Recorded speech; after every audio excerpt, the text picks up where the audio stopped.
पीले दांत वाली बहू। रंजना कभी ब्रश नहीं करती थी।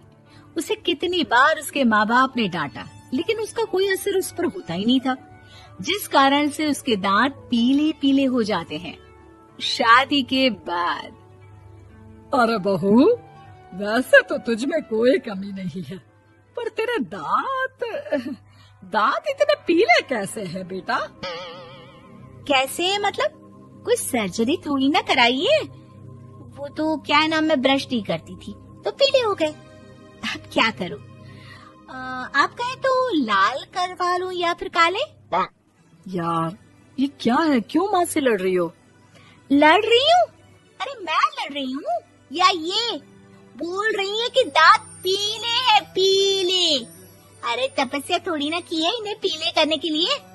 बकायदा ब्रश नहीं किया है 20 साल तक, तब जाकर। छी, कैसी बात कर रही हो? ये उस वक्त तो पीले नहीं थे जब हम लोग तुम्हें देखने आए थे। अरे तब साफ करवा लिया होगा डेंटिस्ट के पास जाकर। अब देखो कैसे पीले पीले लग रहे हैं। रंजना सास की तरफ गुस्से से देखती है। फिर शुरू हो गई पीले पीले पीले। अरे पीले तो तब भी थे जब मेरे हाथ का रसगुल्ला उड़ा उड़ा कर खा रही थी और बोल रही थी, लड़की नहीं गुणों का खजाना दे रहे भाई साहब आप। अब वो लोग करते भी तो क्या करते, पीले दांत वाली बहू पल्ले पड़ी थी तो झेलना तो था ही। एक दिन कीर्तन में रंजना गाना गा रही थी। अरे कमला बहन, माँ का द्वार है, यहाँ तो सब शुद्ध होकर आते हैं, फिर अपनी बहू को ब्रश भी नहीं करवाती तुम। दूर से पीले पीले दांत भक्ति में बाधा उत्पन्न कर रहे हैं। अरे कोई 2 साल की बच्ची थोड़ी ना लेकर आई हूँ मैं बहू बनाकर। अच्छी खासी लड़की है, अरे कैसे करवाऊं ब्रश? ये तो उसे खुद करना चाहिए ना। अब माँ बाप तो इसके जैसे तैसे निपटा दिए, ये नहीं सोचा कि सास कैसे संभालेगी। सास बहू को लेकर घर आ जाती है, लेकिन सोच लेती है कि अब इसे लेकर कहीं नहीं जाएगी। अगले रोज बहू कहती है, अरे क्या हो गया, मंदिर नहीं जाना क्या? कीर्तन का वक्त हो रहा है। मेरी मधुर वाणी से कान्हा जी जागते हैं और सोते हैं। आप तो जानती है ना उनकी भक्ति में कितना मन लगता है मेरा। वो क्या है ना, तबीयत ठीक नहीं लग रही है मेरी, आराम करूंगी मैं।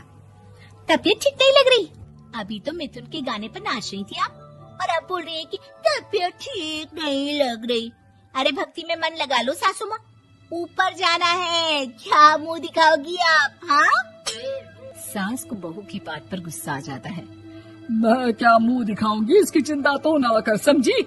अपने मुंह की चिंता कर, जो ये पीले पीले दांत लेकर हर जगह पहुंच जाती है। पता है लोग कितना मजाक बनाते हैं। ना जी ना, मैं नहीं जाना कहीं तेरे साथ।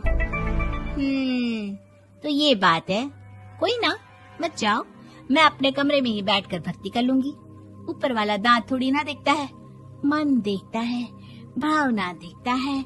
और अरे बस बस, तू सब कुछ दिखा, बस ये सफेद चमकदार दांत ना दिखाना किसी को, है? जा यहाँ से।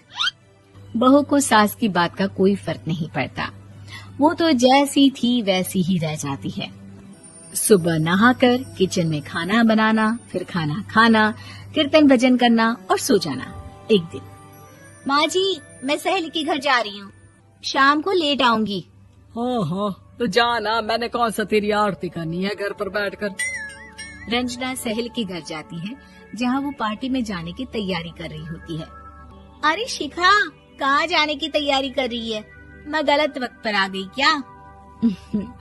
अरे नहीं यार, उल्टा सही वक्त पर आ गया। मैंने ये साड़ी और ज्वेलरी निकाली है यार, शाम को इनके ऑफिस की एक पार्टी में जाना है। बताना कैसा लग रहा है ये सब?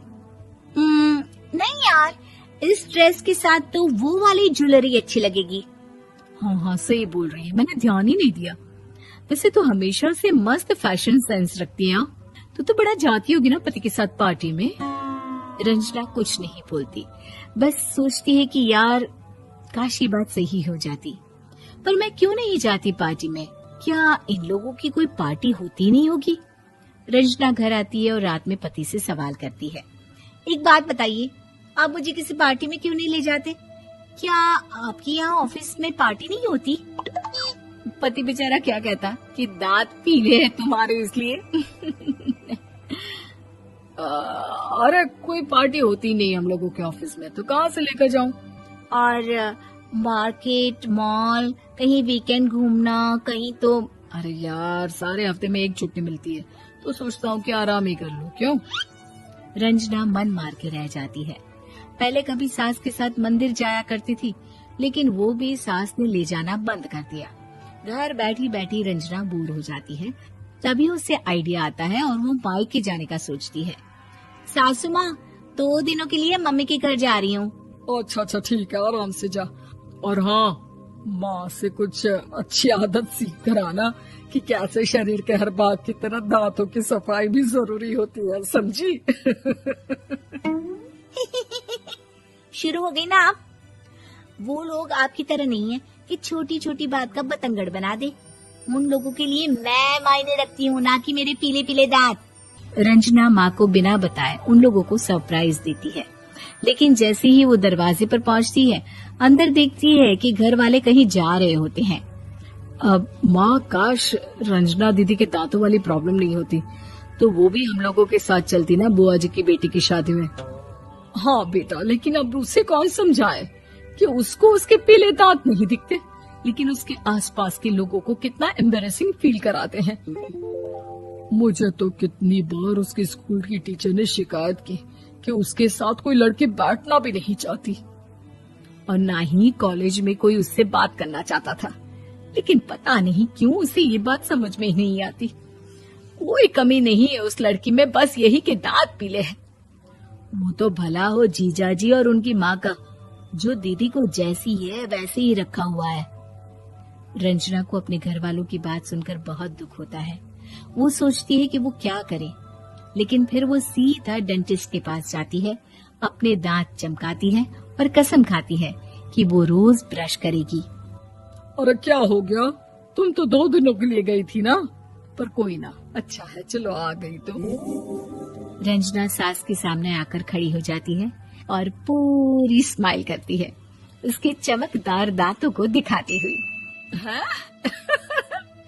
चले मंदिर।